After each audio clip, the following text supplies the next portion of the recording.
మల్లాపూర్ ప్రధాన రహదారిపై ప్రమాదం జరిగింది. నిర్లక్ష్యపు డ్రైవింగ్ మరో ప్రాణంపైకి తెచ్చింది.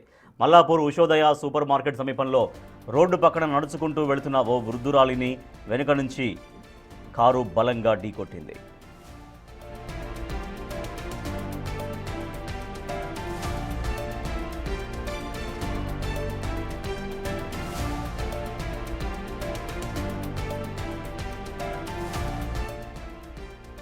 కారు ఓవర్ స్పీడ్తో లేకపోవడంతో ప్రమాదం తప్పింది. కారు కంట్రోల్ కోల్పోయి నేరుగా వృద్ధురాలిని ఢీకొట్టడంతో ఆమె గాల్లోకి ఎగిరి కింద పడిపోయారు. ఈ ప్రమాదంలో ఆమెకు తీవ్రంగా గాయాలయ్యాయి. అక్కడే ఉన్న స్థానికులు తక్షణమే స్పందించి బాధితురాలిని సమీపంలోని ప్రైవేటు ఆసుపత్రికి తరలించారు.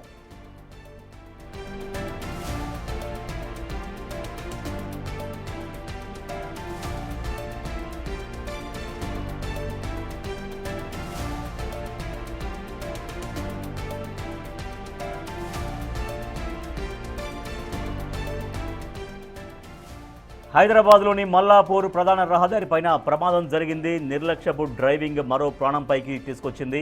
మనం చూస్తున్నాం విజువల్స్లో మల్లాపూర్ ఉషోదయ సూపర్ మార్కెట్ సమీపంలో రోడ్డు పక్కన నడుచుకుంటూ వెళ్తోంది ఓ మహిళ. వెనక నుంచి కారు వచ్చి బలంగా ఢీకొట్టింది. ఇంకా చాలా ఓవర్ స్పీడ్ లేకపోవడంతో ప్రాణాపాయం అయితే తప్పింది, కానీ తీవ్రంగా గాయపడింది ఆ మహిళ. మనం చూడొచ్చు, తను నడుచుకుంటూ వస్తుంది, తన వెనకాలే ఆ కారు వచ్చి ఢీకొనడంతో ఎగిరి కింద పడింది. ఆ కారు కూడా తన పైకి ఎక్కి మరీ కారు వచ్చేసింది. సో దీంతో తీవ్రంగా గాయాల పాలైంది. ఆ మహిళని ఆసుపత్రికి తరలించారు.